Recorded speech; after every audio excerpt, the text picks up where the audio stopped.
Bonsoir à tous, bonsoir à toutes, c'est Raph. Donc nous sommes le 5 novembre 2021 et puis exceptionnellement alors la vidéo du DAX je vais vous la tourner ce soir. Voilà pour prendre un peu d'avance, j'ai un week-end un peu chargé donc les marchés viennent de fermer, hein, il est 22h05. On va partir tout de suite sur le DAX. Juste avant ça, n'hésitez pas évidemment à vous abonner à ma chaîne. Mettez une petite, cliquez sur la petite cloche, comme ça vous serez averti lors des prochaines vidéos. Je ne sais pas si vous avez pu voir cette semaine. J'ai fait deux vidéos sur mon. Où je vous montre et je vous explique pourquoi j'ai pris tel et tel trade, hein. J'ai fait ça mardi, mercredi. Donc j'ai appelé ça trade du jour et si ça vous intéresse, et ben voilà, vous pouvez aller voir ces vidéos, je vous mettrai le lien en description. Mais si jamais c'est facile à trouver, hein, c'est dans la playlist trading. Je vais essayer de faire de plus en plus souvent ce genre de vidéos. Dites-moi ce que vous en pensez éventuellement et puis voilà. Et puis vous avez remarqué aussi qu'il y a une nouvelle intro, donc ben voilà, partagez-moi aussi ce que vous en pensez, si vous trouvez que c'est bien. Voilà, j'ai essayé de faire quelque chose de bien, donc ben, j'attends volontiers vos commentaires. Donc pour en revenir, ben, le DAX cette semaine, très haussier, hein, très haussier. Voilà, on a ouvert ici, d'accord, un petit gap haussier qu'on a comblé tout de suite. Et puis on vient casser notre zone intermédiaire ici. Vous vous rappelez, on avait une zone intermédiaire, on avait aussi le haut de la bougie mensuelle ici, que j'ai effacé parce que voilà, c'est la deuxième fois en mensuel qu'on la casse par le haut. Surtout qu'on a encore ici cette R1 annuelle, donc moi je l'ai effacé ça. Ça allège un peu mon graphique. Ensuite, on arrive ici sur la zone 1.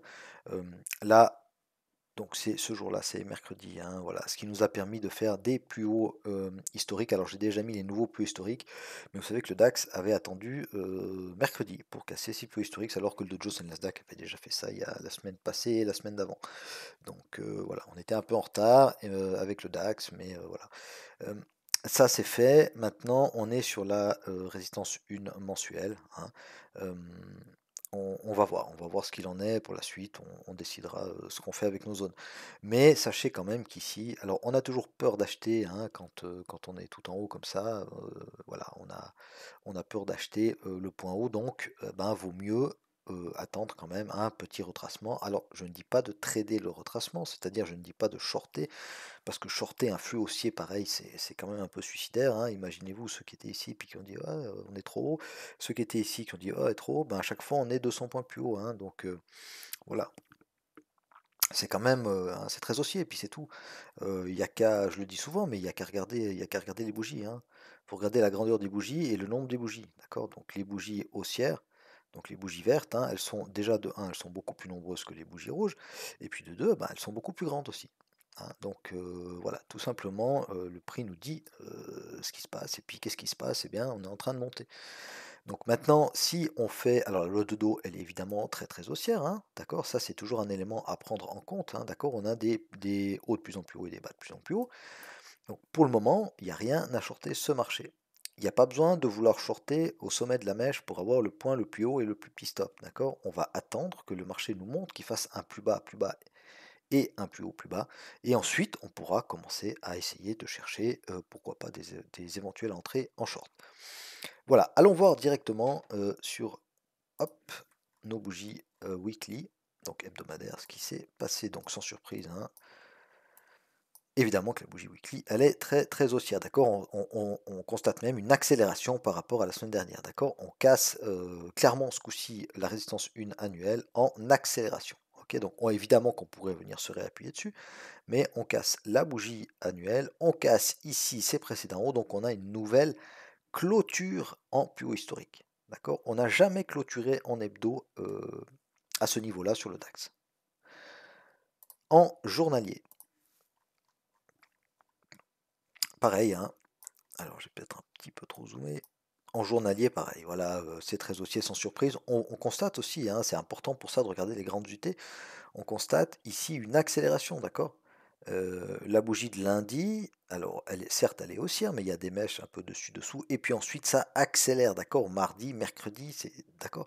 Mardi c'est la plus grande, et puis mercredi c'est une continuation de cette grande bougie. Alors c'est clair que le fait que la Fed annonce qu'elle ne va pas toucher au taux pour le moment dû à l'inflation, voilà, ça a soulagé les marchés, et puis ça a provoqué quand même euh, voilà, tous ces achats qui nous ont propulsés sur des plus historiques sur tous les indices. Donc maintenant, bah, à voir, hein, à voir, on va pas anticiper, voilà, on va attendre gentiment l'ouverture de lundi, la mise en place des marchés et puis, on constatera ce qu'il y a à faire, en début de semaine prochaine.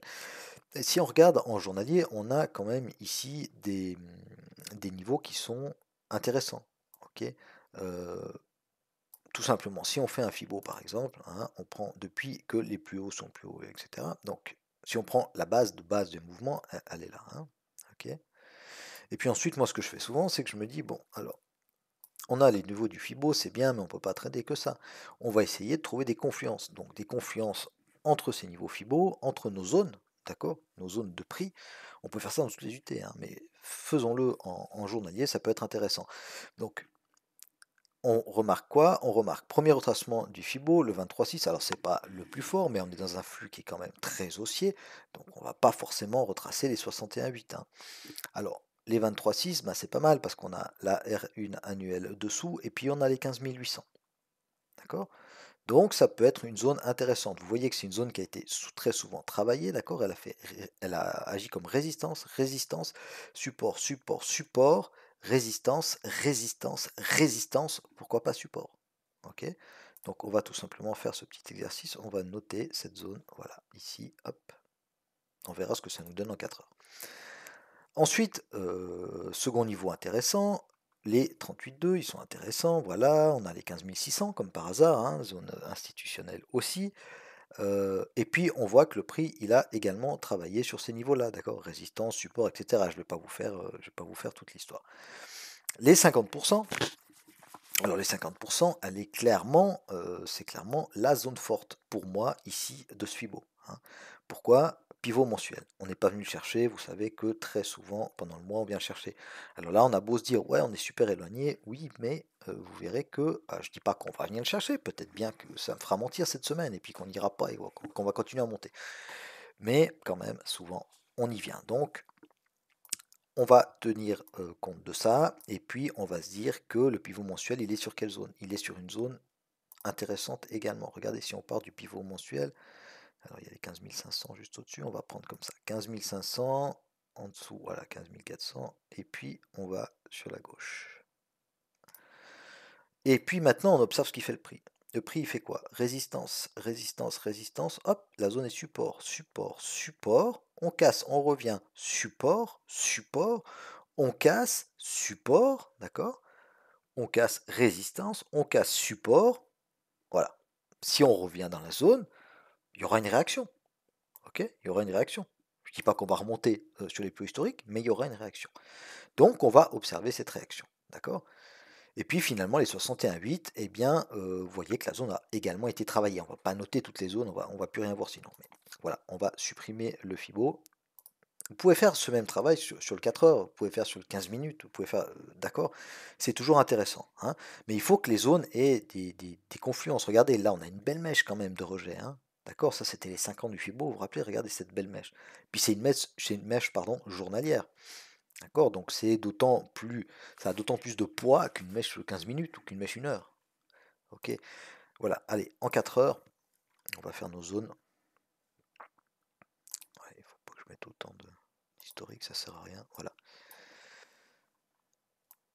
Alors, on voit que la zone qu'on a tracée en journalier, hein, comme par hasard, hop, c'est une zone que nous, on avait déjà repérée, on avait mis ça comme zone intermédiaire. Bon, alors, on va faire quoi? On y revient tout à l'heure. On va faire quoi avec notre zone 1? Eh bien, notre zone 1, on va la mettre au-dessus des cours. Et puis, au-dessus des cours, comme on n'a plus de repères, moi, je vais me mettre ici sur les 16 500. Alors, oui, ça fait loin. Oui, ça fait 500 points au-dessus. Mais vous voyez, cette semaine, par exemple, hein, on a fait voilà, on a fait 330 points, hein. Alors je ne dis pas qu'on va l'atteindre la semaine prochaine, cette zone-là, mais après un petit retracement, pourquoi pas reprendre le flux haussier. Et puis voilà, il faut pas se poser trop de questions en fait en trading, ou bien plutôt si, il faut se poser des questions, mais les bonnes questions. C'est-à-dire, pour le moment, on est haussier. Ok, donc on va pas forcément se demander mais quand est-ce qu'on va corriger? Comment est-ce que je vais pouvoir choper le haut du mouvement? Non, on s'en fout de vendre dans la mèche ici. D'accord? Nous pour le moment on va se dire, on va bêtement, on va se dire, bon, allez, on a des plus hauts plus hauts, des plus bas plus hauts. Alors, nous, ce qu'on va essayer de faire, c'est, bon, on va attendre un retracement pour pouvoir accompagner le flux. OK? Donc, voilà. Zone 1, je la mets là-haut.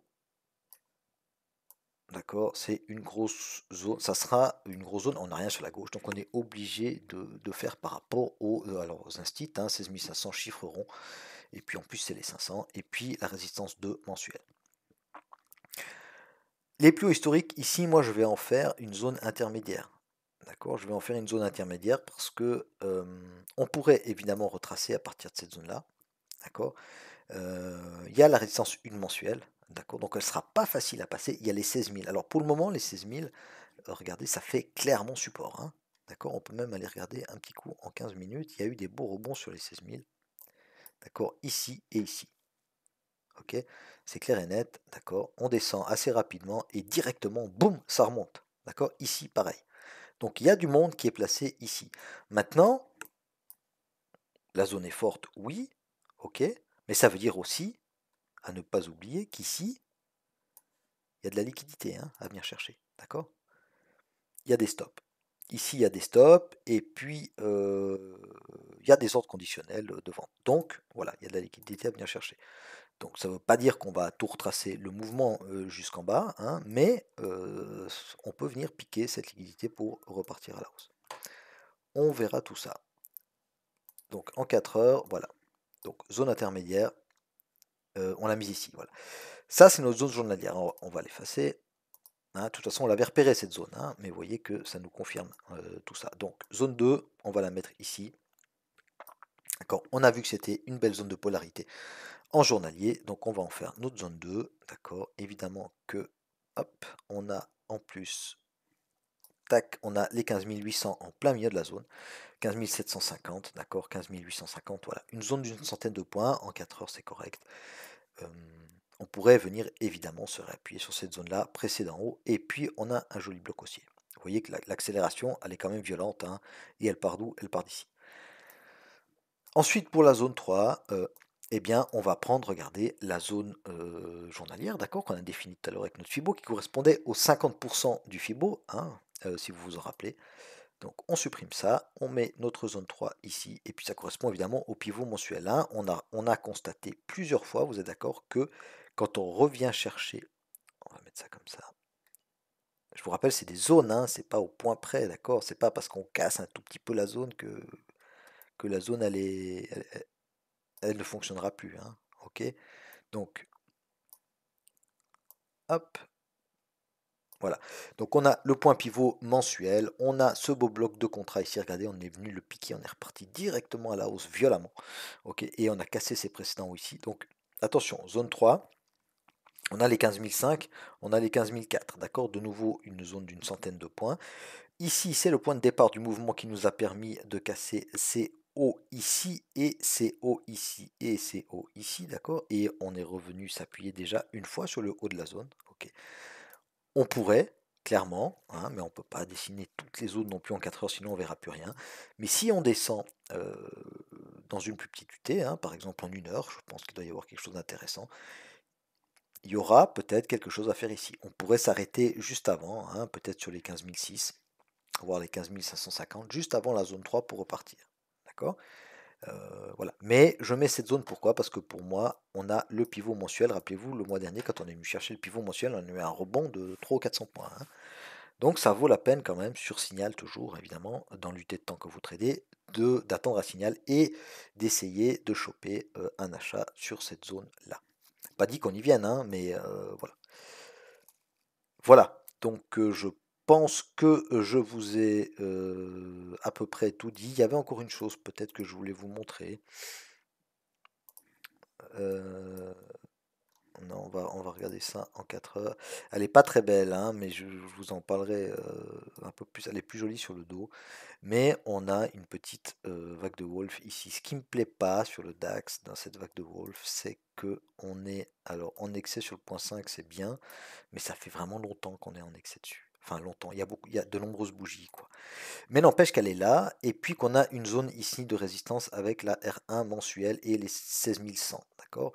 Donc en cas de réintégration de la zone, d'accord, alors point 1,